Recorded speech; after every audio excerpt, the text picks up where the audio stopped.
Y comenzamos con la revisión de la tarea. Sesión número 4 del curso de Razonamiento en Cálculos Químicos. Entonces, la tarea consistía, en la primera parte, en la resolución de la cuadrática, utilizando la fórmula, las variables ABC. Entonces, ustedes tenían que haber resuelto esta ecuación, hacer la multiplicación de monomio por binomio, ordenar y sustituir en la ecuación. Entonces, nuestra tarea era resolver. La primera solución fue 9 por 10 a la menos 3. Era la positiva. Sí. 0.009. Muy bien. ¿Y la solución negativa? Menos Menos 0.01. Era menos 0.0. Faltó el punto 0.11. Así quedó. ¿Estamos de acuerdo? Bueno, entonces la idea de este ejercicio era que ustedes aplicaran la ecuación y que les quedara muy claro, que es una de las cosas que vamos a estar haciendo, que les quedara claro cómo sacar los coeficientes y sustituirlos en la cuadrática. Bueno, entonces, la otra parte de la tarea tiene que ver con logaritmos. Pues aquí en esta parte, las 5 partes de logaritmos, en la primera parte dice que hay que escribir la notación científica para esos 5 ejercicios. ¿Cómo quedaría el primer ejercicio? La notación científica de ese número pequeño con 5 ceros después del punto. 1.91 por 10 a la menos 6. Así es, 1.91, 5, 0, le agregamos un número por 10 a la menos 6. El que sigue, ¿cómo quedaría? 3.48 por 10 a la menos 4. Muy bien, el que sigue. Es Mande. 1.23 por 10 A las 5. Así es, un número grande, entonces el exponente de la notación tiene que ser positivo. ¿Cuántos lugares vamos a recorrer el punto desde la derecha hasta entre el 1 y el 2? 5 espacios, así es, sería 1.23. Estamos hablando de cifras significativas que serían esos 3 números. Y el punto lo vamos a poner siempre dejando un entero, o sea, dejando de lado de las unidades. Luego el siguiente número, ¿cómo quedaría la notación? 3.4 por 10 a la menos 15. Menos 15, significa que hay 14 ceros. ¿Y el último? 7.4 por 4. Por 10 a la 4. Muy bien, eso es en positivo. Luego pasamos al siguiente. Ahora al revés, pasando de la notación al número. ¿Cómo quedaría el F? 393,000. Muy bien. Si recorremos el punto, recorrerlo a la derecha sería 39, otro punto sería 393, ya recorrí 2 puntos, más 3 ceros que me hacen falta, o 3 espacios, ¿no? Es decir, multiplicar por 10 a la 5 es multiplicar por 5 ceros, que sería 100, y luego 1000. Y multiplicar por 100,000 significa recorrer el punto 5 espacios. Así es, 393,000. El que sigue. 0.00032. Muy bien. 3 ceros, perdón. Sí, 3 ceros. Después del punto, el que sigue. Ajá. 1160. Sería 1160, que sería mover el punto 3 espacios. Muy bien. Y luego el que sigue. Es un número muy chiquito, así que no lo vamos a mencionar. El J. 0.059. Perfecto. Entonces así es cambiar de notación. El punto 3 sería pasar de esta expresión, y ahí decimos que está el logaritmo y está el resultado, es decir, el exponente. Pero eso yo lo quiero expresar de manera exponencial. ¿Cómo quedaría el K? 10 a la 2.7 es igual a 128. 10 a la 2.107, ¿verdad? Muy bien, igual a 128. Así es, el que sigue. 10 a la 7 igual a 10 millones. 10 millones. Millón son 6 ceros, este tiene un cero más, o sea, serían 10 millones. Muy bien, el que sigue. 10 a la menos 6. Igual a ese número que lleva 5 ceros. Muy bien, y luego la que sigue, parte 4. Ahora al revés, tenemos la potencia o la notación de potencia y la queremos de manera logarítmica. ¿Cómo quedaría la n? Logaritmo de 10 entre paréntesis 316.22, se cierra el paréntesis, igual a 2.5. Así es. Ahora, si queremos omitir el 10 mejor, porque un logaritmo que no se menciona a la base, pues es de 10, ¿verdad? ¿Cómo quedaría sin mencionar 10? Logaritmo de 316.22. Así es, igual a 2.5. Muy bien. Entonces, ¿cómo quedaría el que sigue? Logaritmo de 0.393 igual a menos 0.40. Ok, muy bien. Además que fue logaritmo de 0.398 igual a menos 0.4. Muy bien. ¿Y el último? Logaritmo de 1000 igual a 3. Perfecto. Entonces, así quedarían las notaciones y cambios de notaciones. Bueno, entonces vamos a pasar al siguiente ejercicio y último de la tarea, que era usando la calculadora. ¿Cuánto es o cuál es el valor de 10 a la menos 3.5? 3.162. 3.162. ¿Están de acuerdo? A mí me dio un resultado de forma exponencial. Bueno, me dio 3.16 por 10 a la menos 4. Ok, entonces dijimos que cuando el exponente era negativo, era porque estábamos sacando un logaritmo, un número menor que 1. ¿Están de acuerdo? Pues el resultado tiene que ser menor que 1, siempre que esté exponenciado en negativo. Entonces, sería un número chico. Me dicen el último, me lo repite quien lo dijo.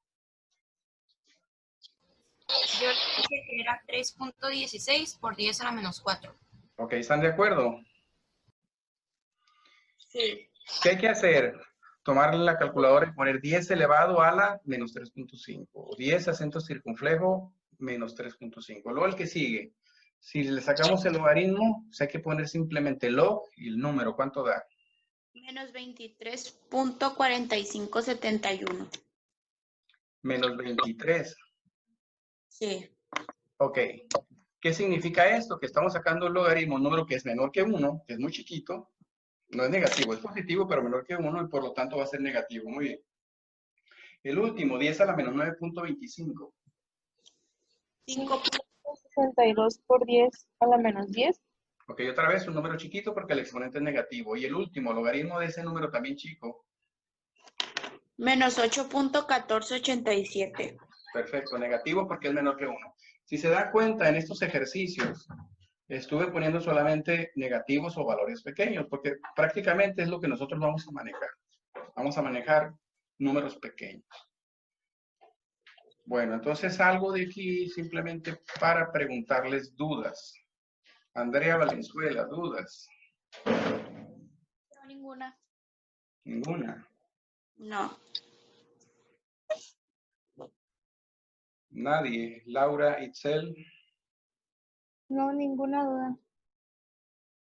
Ok.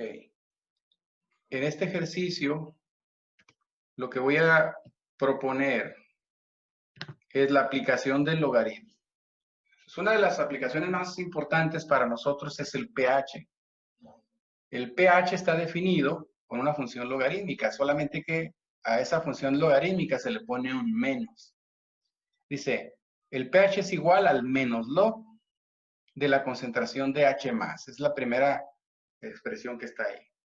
O el pOH, porque también cuando hablamos de pHs en las escalas, cuando hablamos de ácidos y bases, no solamente existe el pH, también existe el pOH, que tiene que ver con el OH, que es menos log de la concentración de OH. Y en la tercera expresión es una sumatoria de ambos, la suma de pH y pOH. Una solución tiene pH y también tiene pOH. Y la suma de esos valores que tiene da 14. No importa si la solución es ácida o básica, la suma de su pH más su pOH es igual a 14.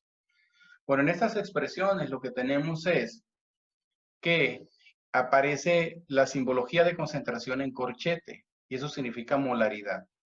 Por lo tanto, el pH es igual al menos log de la concentración molar de iones hidrógeno, como el pOH es el menos log de la concentración molar de iones hidroxilo. Bueno, luego ahí tenemos un menos log en ambas funciones. ¿Por qué? Porque normalmente tenemos concentraciones de H muy pequeñas. 10 a la menos 5, 10 a la menos 7, 10 a la menos 3. Me estoy refiriendo a 1 por 10 a la menos 3, 1 por 10 a la menos 5. ¿Qué pasa si le sacamos logaritmo a un número tan pequeño? Pues va a ser negativo. Y entonces ese negativo que tenemos por fuera lo que hace es cambiarlo a positivo para manejar la escala que conocemos, escala pH de 0 a 14. Entonces decimos que ese P que tenemos como función significa menos log. O sea, cuando yo digo pH, la P significa menos log. Tanto para pH como para pOH. Entonces ahorita lo vamos a hacer en la calculadora. Nosotros aquí estamos viendo la hidrólisis de una base fuerte. La base fuerte representativa en la química es la sosa cáustica. La sosa, la simbología de sodio, natrium, por eso Na, en la forma de hidróxido, el hidróxido de sodio, el cual se define como fuerte. ¿Qué significa esto?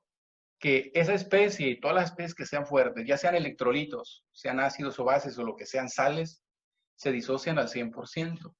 Es decir, si tú tienes 1000 moléculas, las 1000 se van a ionizar. Y entonces ya no ponemos doble flecha o reversible, aquí ponemos una sola flecha. Entonces, en el entendido de que preparamos una solución de hidróxido, decimos que tenemos una concentración .001 molar, pues todo va a pasar a producto. Pues, lo que en realidad va a pasar es que va a desaparecer la molécula, es el .001 molar de la molécula de la izquierda desaparece. Entonces todo se va a pasar a iones. Entonces, a partir de ahí yo puedo decir que cuando preparo una solución de hidróxido de sodio, 1 por 10 a la menos 3 molar o .001 molar, lo que voy a obtener es .001 molar de el anión hidroxilo, el OH menos 1. Dadas las cargas del oxígeno menos 2 y H más 1 sumadas, me dan una carga total del anión que es menos 1. Pero ese menos 1 depende de los dos átomos, del O y del H, ¿no? Se llama anión hidroxilo. Entonces el anión hidroxilo OH o el OH menos 1 nos representa una base. Y decimos que en función de él yo puedo calcular pH. Aunque no sea H, yo puedo calcular pH. Entonces por eso vamos a usar las fórmulas que están allá arriba. Entonces, de inicio decimos que la concentración molar de OH, ya lo estoy poniendo ahí de manera aislada, en esa solución es .001 molar. Y luego digo, ¿y cuál es el pH? Pues aplico la segunda expresión que está arriba, porque directamente de él no puedo calcular pH, pero sí puedo calcular pOH. ¿Qué hacemos? Usamos esa expresión que dice que el pOH es igual al menos log de OH para encontrar el pH. Es decir, si aplicamos la concentración o sustituimos la ecuación de OH dentro de la ecuación, tendríamos ¿qué valor? Es decir, ese .001 lo sustituimos en el corchete, le sacamos logaritmo o directamente logaritmo de ese número y le cambiamos el signo o lo multiplicamos por menos 1. Ahí les voy a pedir a ustedes que me den el resultado. ¿Cuál es el pOH de esa solución? A mí me dio 3. Ok, A mí también me dio 3, una vez que se cambie el signo. Muy bien. ¿Por qué? Porque el logaritmo de lo que estamos sacando es logaritmo de 10 a la menos 3. O sea, el exponente viene siendo menos 3. O sea, el logaritmo viene siendo menos 3, pero por menos, así como dicen ustedes, da 3. Pero tenemos la expresión de la derecha que dice que pH más pOH es 14. Entonces, esa solución que pH tiene, tomando esa ecuación, pues lo que falte para 14. O sea, la suma del pH y pH da 14, por lo tanto, 11. Entonces, a pesar de que nosotros tenemos una solución que libera hidroxilos y nos indica una concentración de OHs, con él podemos calcular pH. Y sabemos que en la escala pH, una especie que está por arriba del 7, la neutralidad, pues es base, que es el caso, ¿verdad? Y entre más arriba o se pegue más al 14, pues es más fuerte la base. Entonces, esta base es una base fuerte, pero está diluida. Bueno, me voy a salir de este ejemplo, ¿sí? A manera de cálculo voy a usar un ejemplo distinto, es decir, voy a cambiar la concentración de la base. De manera independiente, imagínense que se preparó una segunda solución de hidróxido. Y ahora, o alguien la preparó y tú no supiste cómo la preparó y no sabes su concentración. Entonces, ahora te interesa saber cuál es la concentración de esa sosa, que es igual a la concentración de OH, que es base fuerte. Lo que sí sabes es que es una base cuyo pH es más alto, ahora es 13. Y la pregunta es, ¿cuál es la concentración de OH? Por eso es importante el logaritmo. O sea, si alguna utilidad tiene para nosotros el logaritmo, que son varias, pero la más importante sería esta, para decir, ok, yo tengo pH y está expresada en una notación, en una expresión logarítmica, porque la función P significa eso, menos log. ¿Cómo le haríamos? Ahora tenemos que despejar desde esta ecuación el OH. No tenemos que, si la solución es pH 13, nosotros vamos a usar la ecuación de pOH y por lo tanto el pOH sería 1.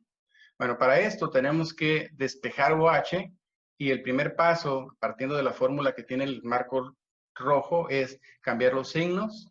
El signo pasa al lado izquierdo, multiplicamos por -1 a ambos lados. Después lo que vamos a hacer es usar base 10. Ambos lados de la ecuación los ponemos base 10 o están potenciados base 10. Y lo que vamos a lograr con eso es que cuando tenemos al lado derecho 10 a la logaritmo, eso hace que el 10 y el logaritmo se cancelen. Y eso nos va a quedar 10 a la menos pOH es igual a OH menos 1. Entonces decimos, prácticamente estamos resolviendo la ecuación o estamos resolviendo el problema, porque nosotros tenemos indirectamente el valor de pOH. Si pH es 13, como decíamos, y el pH 13 más pOH es 14, por lo tanto el pOH es igual a 1. Entonces es 10 a la menos 1 es igual a la concentración de OH.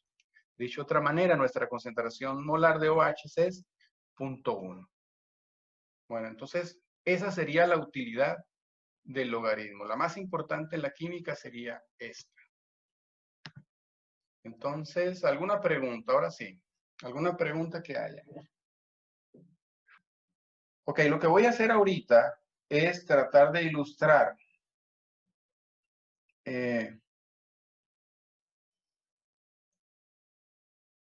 bueno, voy a hablar de un término que todavía estamos en las matemáticas, que significa la manera de discriminar valores que son muy pequeños o sobrados. Imagínense que ustedes quieran exagerar un poquito los números y les preguntan un dato. Entonces, ¿cuántos metros mide en el cuarto en el que están de pared a pared? De cualquiera de los lados, ¿no? Ancho, largo, ancho, lo que sea. Entonces, ese cuarto suponiendo que mide 3 por 4. Y entonces pueden decir ustedes, pues mide 4 metros por 3 metros.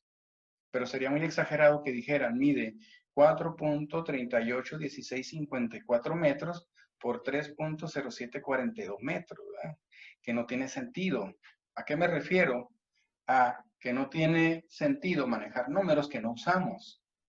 El que construye o el que pone los pisos usa una cinta métrica que lo más chiquito que tiene son milímetros. Y a veces usa y le llaman rayitas. Son tantos centímetros y tantas rayitas. ¿Sí? Entonces está bien que tú le digas a alguien, no, pues mide 4 metros con 15 centímetros y tantos milímetros. A ese grado de exageración sí. Pero no te vas a ir a muchos décimas, porque no tiene sentido, ¿verdad? Bueno, ese tópico que manejamos nosotros, se lo manejamos cuando decimos edades, cuando manejamos, por ejemplo, pesajes. Cuando tú vas a la tienda y compras 1 kilo de tortillas, resulta que somos demasiado prácticos, demasiado pragmáticos, o quien despacha lo mismo. Si tú dices, dame 1 kilo de tortillas, está pesando, pues da lo mismo si pesa 998 gramos, o sea, casi 1000, o si pesa 1015. ¿Sí? No va a agarrar una tortilla y la va a partir por la mitad, o va a agarrar el cuchillo para darte un pedacito de tortilla porque tú quieres 1 kilo. ¿Sí? Entonces lo más probable es que te dé poquito menos de 1 kilo, poquito más de 1 kilo. Y a lo mejor ni siquiera te lo cobra, ¿no? ¿Sí está claro? Entonces, ¿cuál es la cifra significativa ahí? Pues cerramos en el kilo, el primer número. Pero de repente sí es importante manejar valores más pequeños. ¿En qué casos creen ustedes que vale la pena entrar en los detalles de las décimas, de las milésimas? ¿Cuánto es una milésima? Puede ser una milésima de segundo, una milésima de metro, una milésima de lo que sea. ¿Quién sabe? ¿Cuánto es una millonésima? ¿Cuánto es una décima? Bueno, me queda 1 minuto y fraccioncita. Eso es lo que va a tener que tratar el video. Los siguientes videos que vamos a ver tienen que ver con eso. Tiene que ver con que ustedes sepan exactamente qué es una milésima. Cuando tenemos que decir que hay dígitos enteros y vamos a decir quiénes son las decimales. ¿Sí? Y el otro es de cifras significativas. Vamos a ver 2 videos distintos que tienen que ver que alguien cuando ve los números dice, estos números significan y estos números no significan.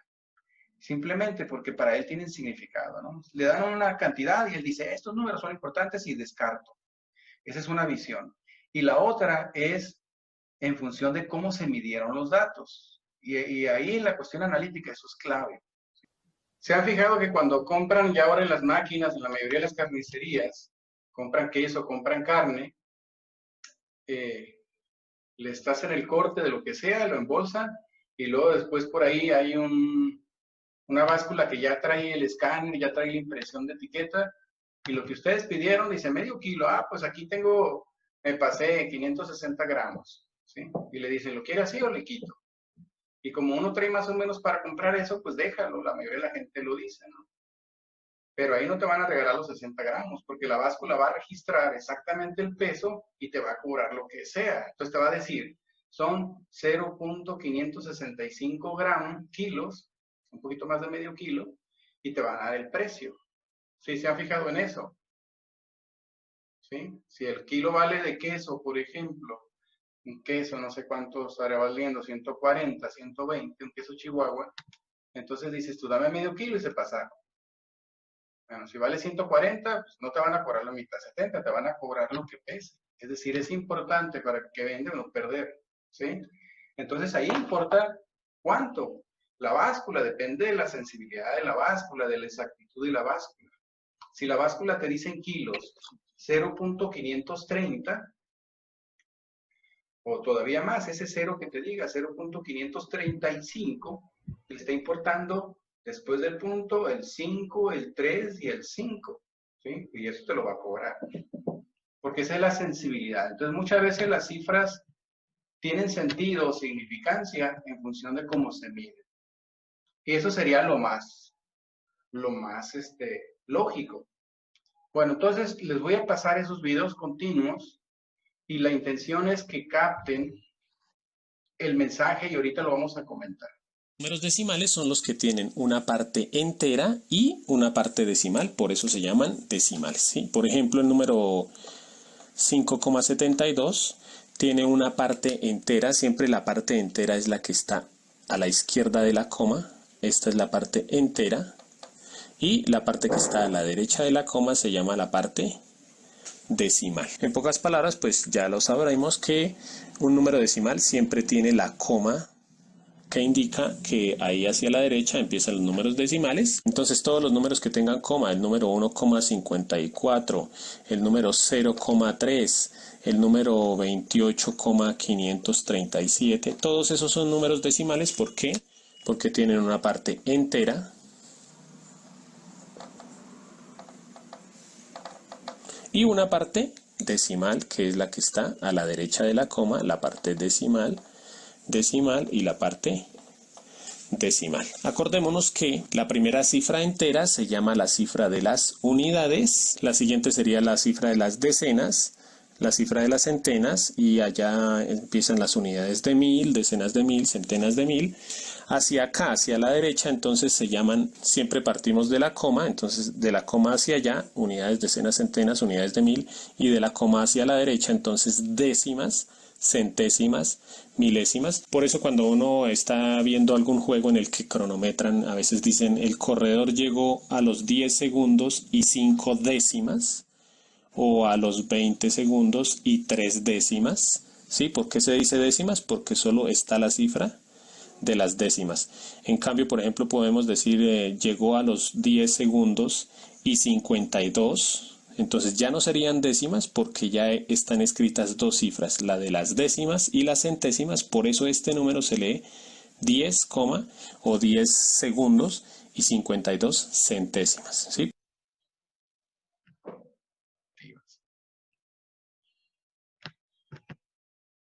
Los siguientes ejemplos, vamos a redondear el número 53,46385. Aquí les aclaro que pues en mi país es coma, la coma para los decimales, pero hay varios países, por ejemplo México, creo que España también, utilizan el punto para los decimales.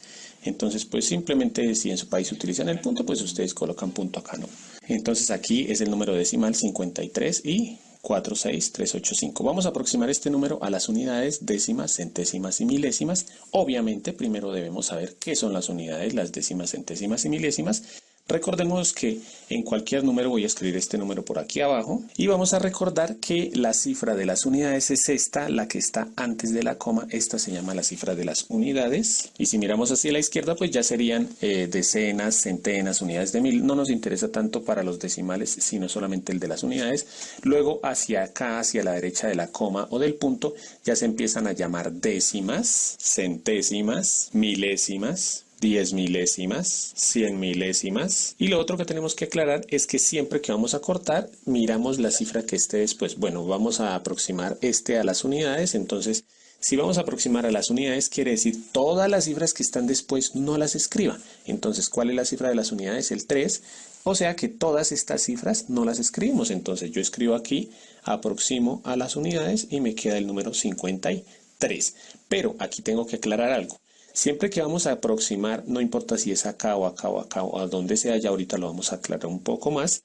Siempre que vamos a aproximar, si vamos a aproximar a las unidades, tenemos que mirar la siguiente cifra. Y aquí hay una pequeña diferencia. Si esta cifra que sigue después de donde yo voy a cortar es 0, 1, 2, 3 o 4, quiere decir que el número lo vamos a dejar exactamente como está. Pero si esa siguiente cifra es 5, 6, 7, 8 o 9, quiere decir que la cifra en donde corté la tengo que aumentar. Ya ahorita lo vamos a ver aquí. Como en este caso iba a cortar a las décimas, miro la siguiente cifra solamente para ver si dejo igual o si cambio. Entonces, como la siguiente cifra en este caso era un 4, simplemente dejo igual. Vamos a aproximar ahora a las décimas. La cifra de las décimas aquí, ¿cuál es? Es el número 4. Entonces yo tendría que escribir 53,4 o punto 4. Ya aproximé a las décimas, pero si miro la siguiente cifra después de la que yo quería cortar, que era la de las décimas, era el número 6. El número 6 me dice aumente un poquito. ¿Cuál cifra? En donde corté. ¿En donde corté? En las décimas. O sea que esta cifra no la debo dejar igual, sino aumentarla. ¿Aumentarla cuánto? Una vez. O sea, estaba el 4, no escribo el número 4, sino el número 5. Okay. Me interesa mucho porque eso es un criterio de redondeo. ¿Y cuál es la clave de ese redondeo? Es una aproximación a. Si se dice aproximar a las centésimas o aproximar a las décimas, ¿qué significa aproximar a las décimas? Va a ser el número punto y algo, 50.4. Pero si el que sigue es 5 o 6 o más grande, entonces no va a ser 50.4, sino va a ser 50.5. En este video vamos a hablar de las cifras significativas. Siempre que realizamos algunas medidas, tanto en física como en química, se presentan alguna incertidumbre en cuanto a la precisión de dicha medida. Vamos a evaluar mediante las cifras significativas cómo se tienen en cuenta estas situaciones. Veamos algunos ejemplos. Vamos a tener en cuenta algunas consideraciones. La primera es, cualquier dígito que sea diferente de 0 es significativo. Veamos.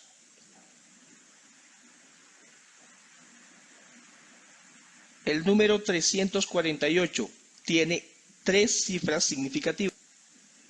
Ahora veamos, el número 5432 tiene 4 cifras significativas.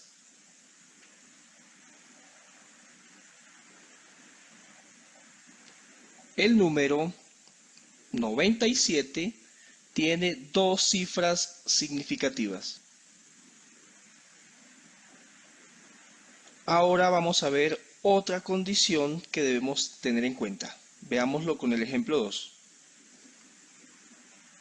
Los ceros ubicados entre otros dígitos son significativos. Veamos. El número 403 tiene 3 cifras significativas porque se tiene en cuenta ese número 0. Ahora veamos el siguiente número. 7002 tiene 4 cifras significativas. Y ahora veamos el número 10.401. Esta cantidad tiene 5 cifras significativas.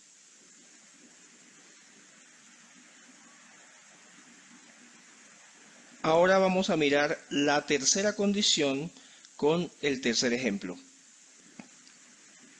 Los ceros a la izquierda del primer dígito diferente de 0 no son significativos. Veamos los ejemplos. Si tenemos la cantidad 0. O 0,004, es decir, 4 milésimas en este caso, estos ceros no cuentan como significativos. Por lo tanto, esta cantidad solo tiene una cifra significativa, que es el 4.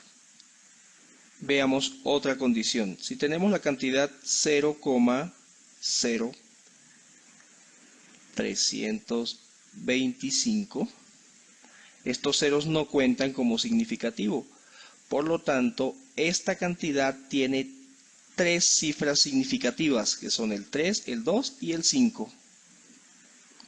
Ahora veamos la siguiente cantidad, 0,00029. Estos ceros no cuentan, luego esta cantidad solo tiene 2 cifras significativas, el 2 y el 9. Ese es otro criterio. Y aquí lo podemos resumir muy sencillo. Si tú tienes números, las cifras significativas son todos los números. Pero si tienes números a la izquierda, haya o no haya puntos, si estás hablando de números muy grandes o números muy chiquitos, pero que tengan 0 a la izquierda, entonces no se considera. Si tú dices 0.0001, la única cifra significativa es ese 1. ¿Sí? Ese es el criterio. Si los ceros aparecen entre dos números distintos, como ahí había ejemplos, los ceros son significativos cuando están en medio de otros números. Ese es otro criterio que también se puede usar. No es práctico, no tiene mucho sentido de uso, pero pues otro criterio que se puede usar. Cuando se dice, y aquí lo voy a resaltar, cuando dice que son milésimas, y dice 0.004, o 4 por 10 a la menos 3. ¿Cuántas cifras significativas tiene? Una cifra significativa. ¿Y sería qué número? 4. El 4. Eso es lo que está dando como ejemplo, ¿no? Pero para nosotros, la cuestión de medición, nosotros somos químicos de análisis, ese número salió de alguna parte. Salió de algún pesaje, de alguna medición óptica en algún instrumento, de alguna parte salió el número. Es decir, eso nos va a representar generalmente concentraciones, generalmente volúmenes o masas, ¿sí? O valores de intensidad, de absorbancia o parámetros que estemos midiendo. Entonces, si ustedes están registrando ese número y lo registran 0.004, ahí están cometiendo un error. Porque lo más relevante no es ese 4, sino es lo que le seguiría a ese 4. Porque pudo haber sido 49, o puede haber sido 40, o puede haber sido 41. ¿Sí? 0.0049 no es lo mismo que 0.0041. Entonces la siguiente cifra era clave haberla registrado. Inclusive otra cifra de más. O sea, lo ideal hubiera sido que hubiesen registrado 0.00425. ¿Sí? Así le damos sentido, le damos significado a la cuestión esta de cifras significativas. Por eso les digo, una cosa es que existe el número y alguien se los dé. Pero si ese número es responsabilidad tuya de registrarlo, de medirlo, de cuantificarlo, está mal tomado el dato. Necesitarías otros números que serían los consecutivos. ¿Sí está claro? Esa es la diferencia. Una es que te den el número y otra cosa es que tú obtengas ese número de alguna fuente. Vamos a ver el tercer video, que sería el tercer criterio. Yo les voy a hablar después de mi criterio, que sería el cuarto. En física, cuando se realiza la medición de una magnitud, se obtiene un valor numérico que va acompañado de una unidad. Por ejemplo, al medir la longitud de una barra con una regla graduada en centímetros y milímetros, obtenemos 13.7 centímetros. Allí podemos apreciar la figura. En esta medida tenemos total seguridad de los dos primeros dígitos, el 1 y el 3.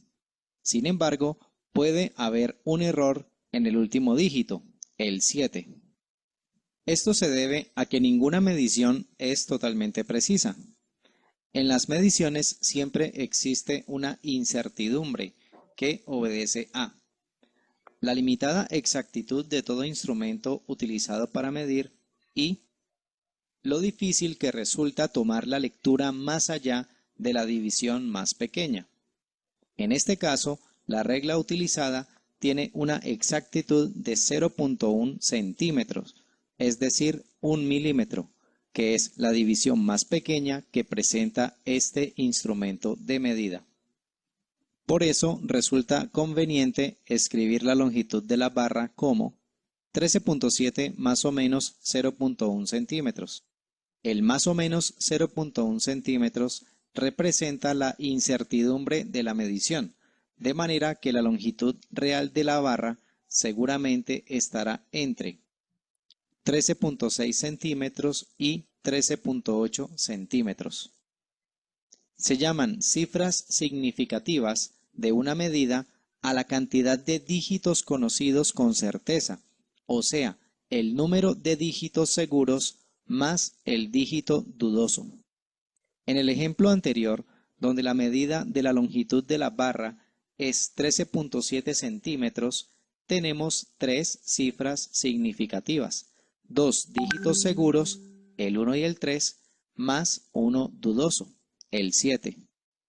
Si se utiliza un instrumento de mayor exactitud y la longitud se determina como 13.70 centímetros, tendremos cuatro cifras significativas y por lo tanto una medida más precisa.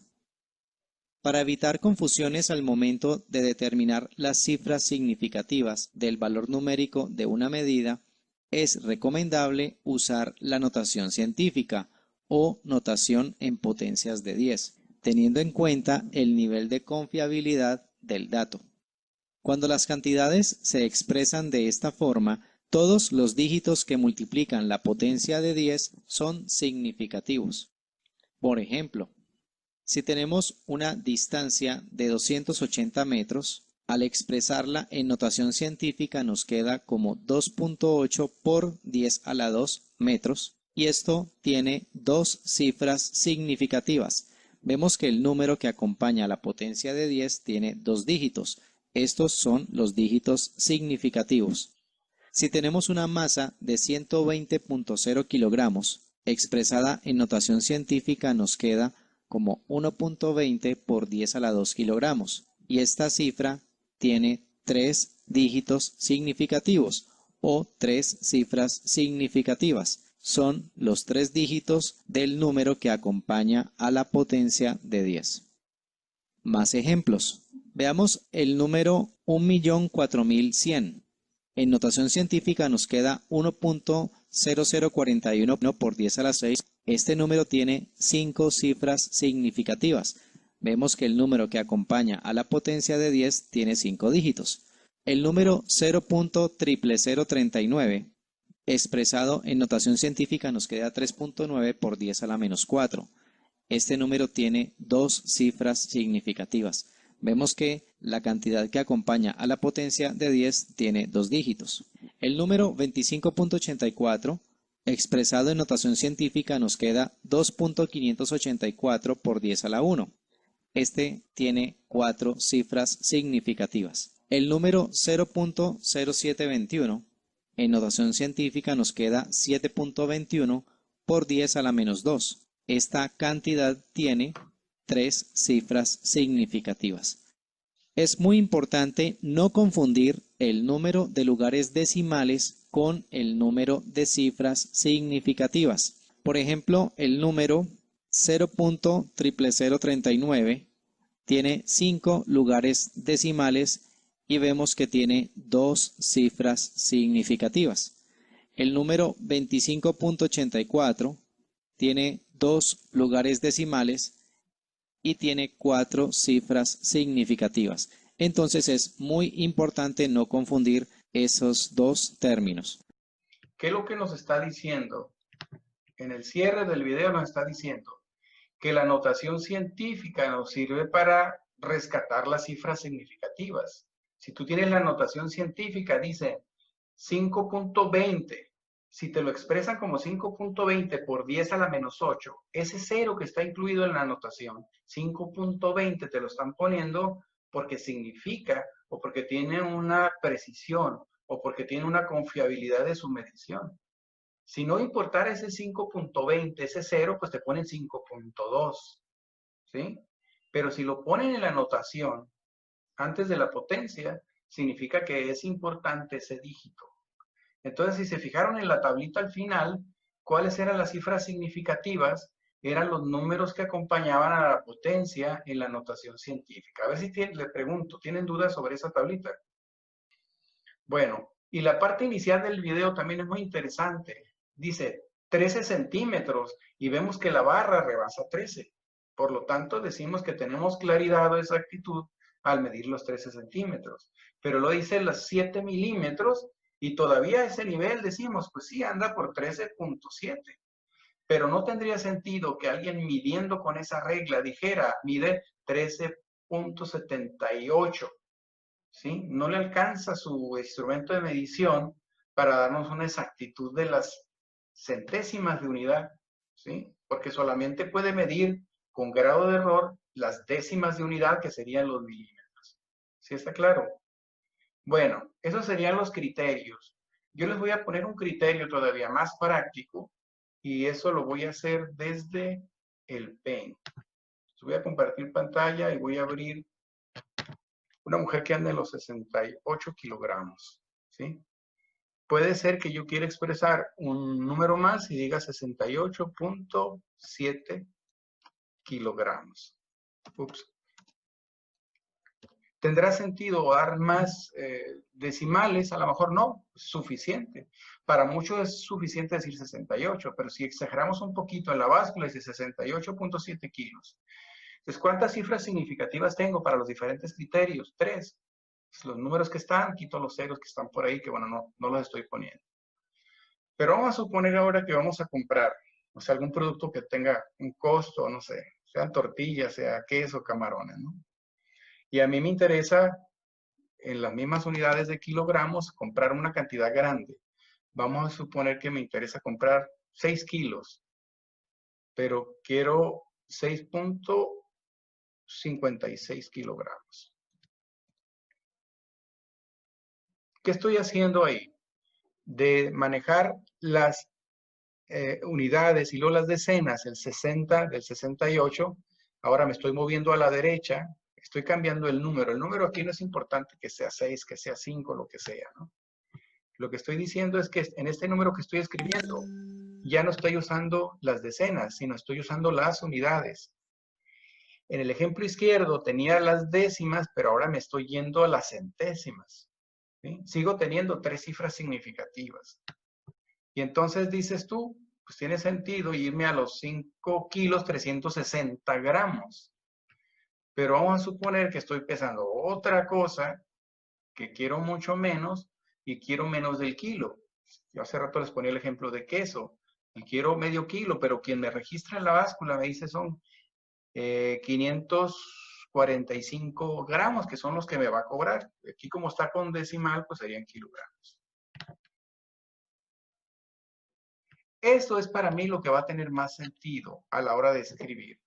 Si yo voy a escribir decenas, pues vas a escribir unidades con una decimal. Si vas a escribir del lado de los enteros solamente un dígito, quédate con 2 decimales. Si vas a empezar de 0, es decir, no tiene unidad, empiezas de las decenas, pero de las décimas, pues escribe 3 dígitos, lleve hasta las milésimas. Si vas a escribir 0 punto algo, pues registra al menos 3 números. Y si tú te vas a ir a la unidad más pequeña, es decir, vas a recorrer el punto todavía más a la izquierda o el número lo vas a hacer más chiquito, por ejemplo, 0.06, asegúrate de escribir los 3 números que representan a las cifras significativas. Eso va a ser mi criterio. Y la otra cosa es que si tú vas a usar la notación, pues les voy a también pedir que lo hagan en el sentido del, por ejemplo, en la constante del acético. Aunque había un redondeo 1.8, el número original que manejamos es esto, 1.77 por 10 a la menos 5. ¿Qué es lo que les quiero decir? Que en la cifra significativa de esa notación, las cifras significativas son los 3 números que aparecen en este factor. Es decir, seguimos manejando 3 cifras significativas. ¿Sí está claro? Entonces yo cuando les diga, manejen 3 cifras significativas, a lo que me estoy refiriendo en mi criterio es que si vas a manejar un dígito, por ejemplo el 4 punto, usa 2 decimales. Si es 0 punto, le estoy pidiendo 3 cifras significativas, quiero 3 decimales, es decir, décimas, centésimas y milésimas. ¿Sí está claro? Por ahí también en el video hablaba de la incertidumbre, que no es otra cosa que el grado de error. Si alguien mide, puede entrar a un nivel de medición que cause error. La química analítica, en sus diferentes formas, maneja el error. De hecho, hay que cuantificarlo. Nosotros en nuestros cálculos vamos a discriminar por porcentaje de error. Entonces, para hablar de ese referente, hablamos del patrón, así como el jefe, el patrón. Entonces, se habla del termómetro patrón, de la masa patrón, del equipo con calidad de patrón, de la solución patrón. Entonces, usamos el término o el sufijo, en este caso, patrón o terminación, para decir que algo es exacto. Nosotros manejamos cosas que son patrón. Entonces, cuando decimos, tú pesas algo y luego pesas al patrón, el patrón pesa esto y el tuyo pesa esto. Entonces, tu peso, que es distinto probablemente, pues tiene error. Si la masa patrón, que ese es el contrapeso, en las tiendas de antes se usaban en las básculas unas pesitas, le llamamos pesas. El término correcto es masas. Entonces, si usamos una masa patrón de 1 kilogramo, imagínate, aquí está la masa patrón de 1 kilo y luego acá está tu kilo de tortillas. Y resulta que tu kilo de tortillas pesa menos. A eso nos estamos refiriendo.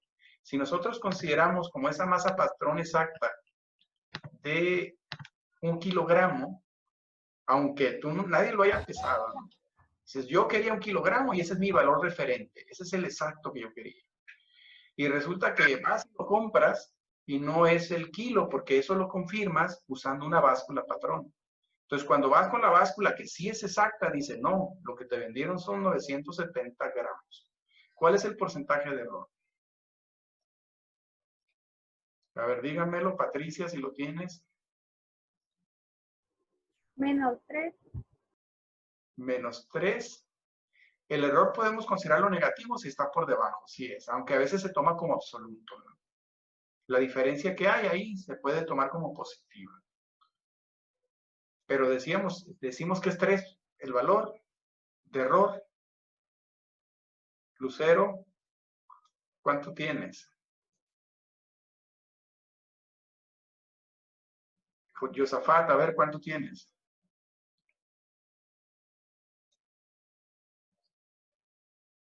No te escucho, Yosafat. Es cierto, una disculpa. Tengo el 3.09%. 3.09. A ver, Toño, ¿cuánto tienes de error? Igual que mi compañera, -3. 3%. ¿Cómo lo calculaste, Toño? Pues si dijo que se iba a comprar 1 kilo de tortillas, 1000 gramos, y le dieron 970. Y a lo que yo lo entendí, para mí el 100% es el kilo de tortillas. Sí. A 1000 gramos. Si dice 970, pues le dieron el 97% de las tortillas, así que le faltó el 3% y ese sería el error. Ok, más o menos hacer una correlación del 100 o regla de 3. Esa es una manera de hacerlo. Sí. Bien, entonces vamos a ver el video y nosotros vamos a hacer nuestras propias deducciones. Y lo que vamos a ver aquí ahorita es, primero decimos que hay un error, un error real o absoluto, es decir, ¿cuál es la desviación? Pues 30 gramos, ¿no? O sea, sabemos que hay 30 gramos y ese es el error. 30 gramos hacia abajo, 30 gramos negativos. Pero esos 30 gramos los tenemos que comparar. ¿Contra quién? Contra lo que nosotros decíamos que era exacto. En realidad, la fracción de error es los 30 gramos entre los 1000 gramos. Y si lo quiero porcentual, pues lo multiplico por 100. Eso es lo que nos va a explicar el video este muchacho. vamos a hacer en este video? Bueno, pues vamos a encontrar el porcentaje de error tras hacer una aproximación por medio de un cálculo matemático utilizando el método de diferenciales para saber el valor de la raíz cuadrada de 27. Y aquí tenemos dos valores, que corresponde al valor aproximado utilizando el método de diferenciales donde se realizó una derivación, pero por otra parte tenemos el valor exacto obtenido de la calculadora y redondeado a 5 decimales. Entonces lo que haremos será utilizar la expresión que nos ayuda a encontrar el valor del porcentaje de error. Esta fórmula o expresión nos dice que el porcentaje de error lo podemos obtener si hacemos la diferencia, o sea, una resta de el valor aproximado menos el valor exacto. Ustedes pueden encontrarse con esta fórmula donde estos dos términos estén al revés y se tenga primero el valor exacto menos el valor aproximado, pero lo único que nos interesa es la diferencia de estos dos valores. Tal vez pueda dar negativo o positivo, pero para eso tenemos estas barras que significan valor absoluto, con lo cual estamos reafirmando que lo que verdaderamente nos interesa es únicamente la diferencia, así que no se preocupen si encuentran esta fórmula expresada primero con el valor exacto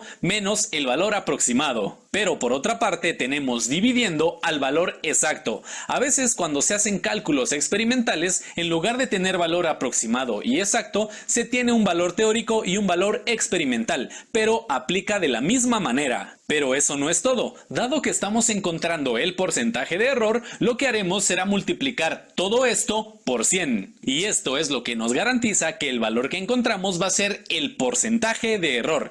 ¿Qué les parece si para que esto sea más sencillo, hacemos la multiplicación de 100 por el número de arriba primero y después hacemos la división? Así que al multiplicar 100 por 0.00385 obtenemos un valor de 0.385. Ahora por último, ya para encontrar el valor del porcentaje de error, vamos a hacer esta división. Nos encontramos con este valor que es de 0.07409. Es menor al 1%. Quiere decir que la aproximación por el método de diferenciales para encontrar el valor de la raíz de 27 es muy buena. Es decir, que la diferencia que hay entre lo que tú esperabas y lo que tú obtuviste sobre el valor que esperabas o exacto por 100, ese es el porcentaje de error. El ejemplo que él da tiene un porcentaje de error del 0.0 y algo. Es un porcentaje de error muy pequeño. Lo que nosotros tenemos que entender, aparte de cómo calcularlo, es para qué sirven los porcentajes. O sea, cuándo un porcentaje es aceptable. ¿Sí? Si a mí me dicen, te voy a vender camarones y me venden 1 kilo, pero me dan 700 gramos, eso tiene 30% de error. ¿Sí? Pero si me van a vender 1 kilo y me dan 970 como las tortillas, pues tienen 3% de error, todavía es aceptable. Entonces, ¿hasta dónde vamos a decir que eso es aceptable? Eso es lo importante. En nuestros cálculos nosotros vamos a aceptar porcentajes de error. Y vamos a definir cuándo y cómo o hasta dónde son los porcentajes. Y tenemos 0.25 y son décimos, centésimos. Por lo tanto, en el numerador pongo 25 sin punto decimal y en el denominador pongo 100 porque estamos hablando de centésimos. Ahora, para simplificar nuestra fracción, siempre tendremos que dividir entre 2, entre 3 o entre 5. Primero voy a ver si se puede dividir entre 2. El 100 sí se puede dividir entre 2, pero el 25 no. Por lo tanto me paso al número 3. 100 no se puede dividir entre 3 y 25 tampoco. Ahora me paso al número 5. Si divido 25 entre 5 me da como resultado 5. Y si divido 100 entre 5 me da como resultado 20. Ahora vuelvo a dividir entre 5. Si divido 5 entre 5 me da 1 y 20 entre 5 me da 4.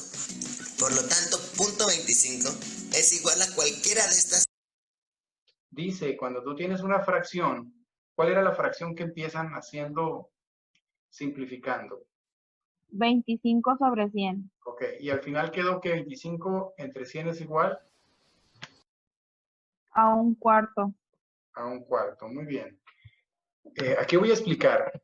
Decimos que tenemos 25 y tenemos denominador 100. Que eso es igual a 1/4. Si hacemos la simplificación, entendemos que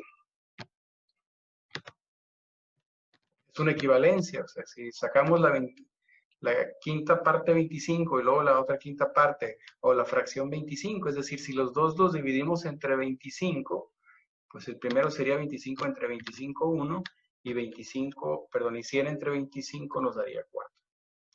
Ahora, la pregunta es, ¿un cuarto a cuánto equivale en porcentaje? Está dada como fracción, pero me A interesa 250 o a 25%. uno de los dos. Entonces, sería 25%.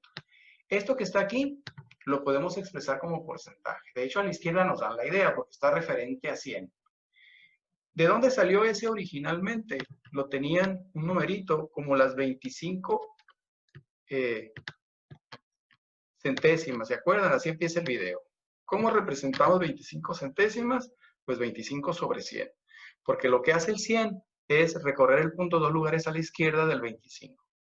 Ahora, es muy importante esto que les voy a decir, y para muchos confuso, no sé el motivo, pero para la mayoría resulta confuso. Esa barra, para mí, va a representar la unidad. Entonces, ahorita lo que voy a hacer es ponerle aquí una altura a la barra. Me voy a tardar un poquito, simplemente para ponerle los límites. Eso es para mí 1. Y obviamente, pues la mitad sería el punto 5. Lo que quiero decir es que quiero hacer una comparación para entender mejor los porcentajes. Este para mí va a ser el 0 de la escala, este va a ser el punto 5, el punto medio, y este va a ser el valor máximo de 1. Y voy a hacer la comparación. ¿A qué equivale esa escala 0,1? Pues equivale, en otras palabras, también al porcentaje. Es decir, para alguien puede ser que esta misma barrita sea el porcentaje. ¿Qué significa esto? Significa que el 1 va a ser equivalente al 100% y el 0 pues al 0%. Bueno, no sé qué estoy haciendo, que no me da la base. Ahí está. Entonces decimos que esto que está aquí es el 100%, que el de arriba, perdón, en medio sería, que no puse de línea, sería el 50%, y que la parte de abajo sería el 0%. Entonces la pregunta es, ¿dónde está ubicado el 1/4? El 1/4 en cualquiera de las dos escalas. ¿Qué entendemos por 1/4? 1/4 decimos que es la cuarta parte de la unidad. ¿Y cuál es la cuarta parte de la unidad? Pues aquí tenemos a la cuarta parte de la unidad. ¿Sí? Es decir, si esto lo vemos como una flecha, el 1/4 está aquí. ¿Dónde están los 2/4? Pues 2/4 sacamos mitad a los numerador y denominador, pues 2/4 sería 0.5. ¿Dónde estarían los 3/4? ¿En qué parte de esta escala estaría 3/4? Si yo digo, ubíquenme en la primera escala 3/4, ¿dónde lo ubicaríamos?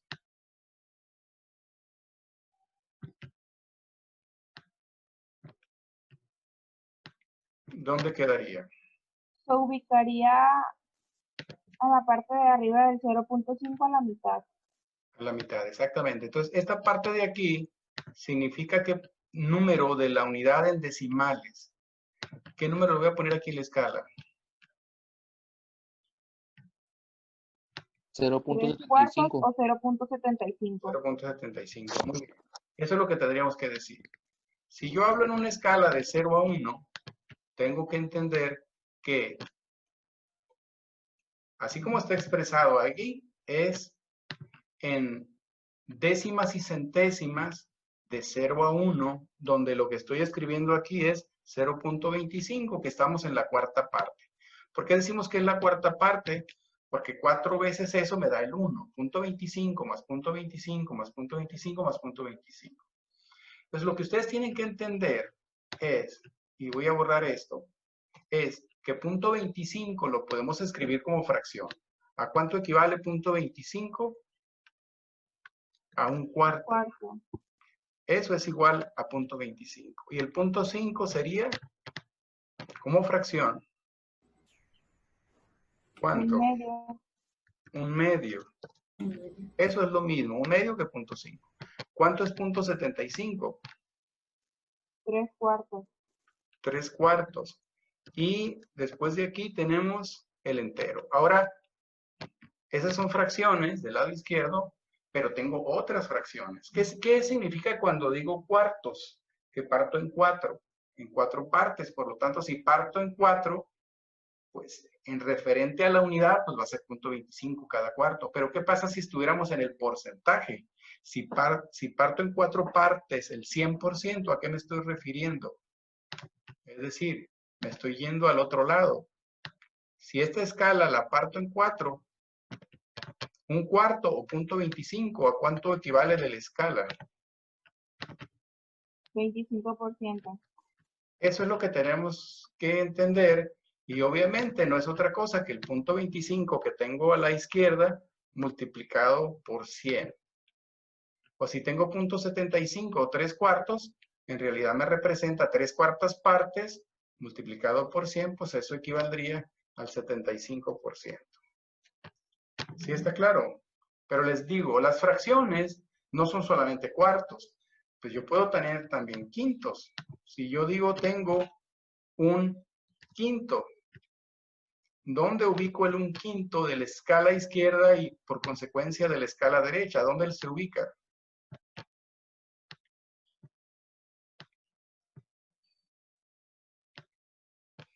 ¿Dónde lo ubico en el dibujo, en la escala?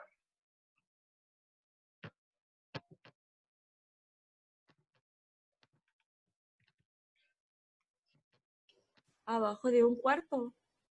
Abajo de 1/4. Y si lo voy a representar como decimales, ¿cómo quedaría el 1/5?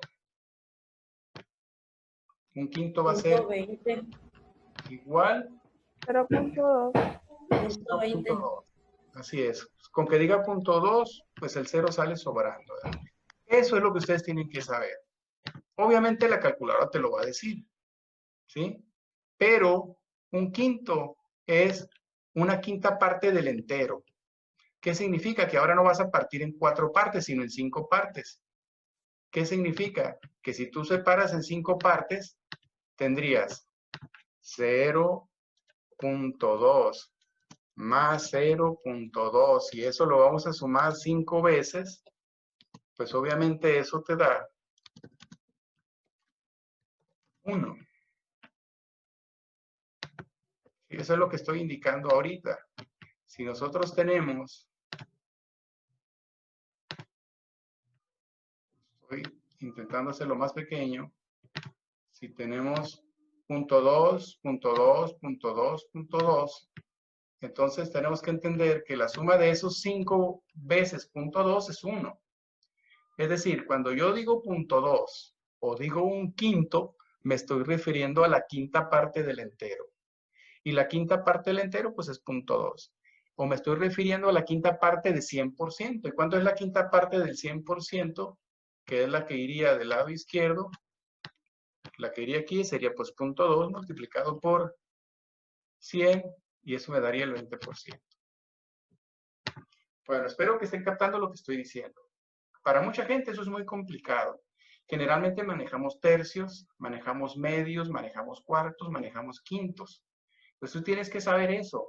Si tú tienes en quintos, 2/5, ¿cuánto es en la escala 0,1? Cuando relacionas con respecto a la unidad, ¿cuánto es 2/5? Pues tienes que saber cuánto es 1/5. ¿Cuánto es 1/5 con respecto al 1? O el 1 dividido entre 5. ¿Cuánto es 1/5? 0.2. 0.2. 2/5. 0.4. Y ahora expresado como porcentaje, 40. 40%. Es algo que ustedes más o menos tuvieran que manejarlo mental o rápido.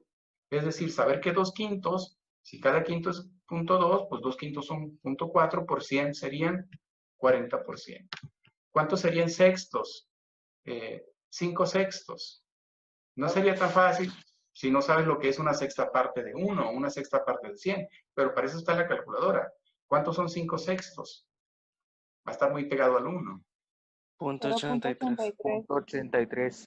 0.83. Y en porcentaje, 83%. por ciento. Bueno, vamos a suponer a manera de ejemplos de porcentajes, que este es un error común y por ahí se los platiqué en química inorgánica. Si tú vas a comprar algo y te van a hacer un descuento, ¿sí? Para hacerlo más simple, vas a comprar algo que cuesta 200 pesos y te van a hacer un descuento del 40%. ¿Cuánto te cuesta eso? Una blusa de 200 pesos, pero con el 40% de descuento. ¿Cómo podemos plantear esa operación? Estoy hablando de porcentajes, porque estamos metiéndonos un poquito en números y vamos a entrar a errores, etc. Vale 200 y les va a costar. Entonces, ¿cuánto les va a costar? Es algo que vale 200, pero les van a hacer un 40% de descuento. Y sabemos que el 100% es, pues, 200. Pero lo que les va a costar en función del planteamiento es solamente el 60%. O sea, bastaría para no tener que hacer una resta del 40% que te quitan o que te dan en oferta, ni hacer reglas de 13, simplemente lo que te cuesta. ¿Cuánto vale si te descuentan el 40%? Pues vale el 60%. Y eso significaría que multiplicas 200 por 0.6 y eso da 120.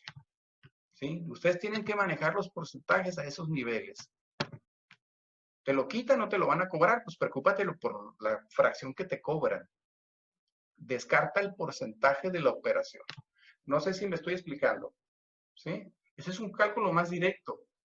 Cuando se trata de un porcentaje de descuento, pues vete con el porcentaje contrario, que es lo que cuesta. Pues el día de mañana voy a hablar de esa operación. Voy a usar el mismo ejemplo de cálculo de cuadrática y vamos a comparar cuando lo sacas con la fórmula cuadrática y cuando discriminas la x porque es tan pequeña que el error que causa es pequeño. Y luego vamos a calcular el valor de x discriminando ese menos x. Está bueno, espero que haya sido de utilidad la clase de hoy. Nos veríamos mañana y les encargo que vean el video. ¿Sí? Nos vemos mañana entonces. Espero que haya quedado claro. Hasta luego.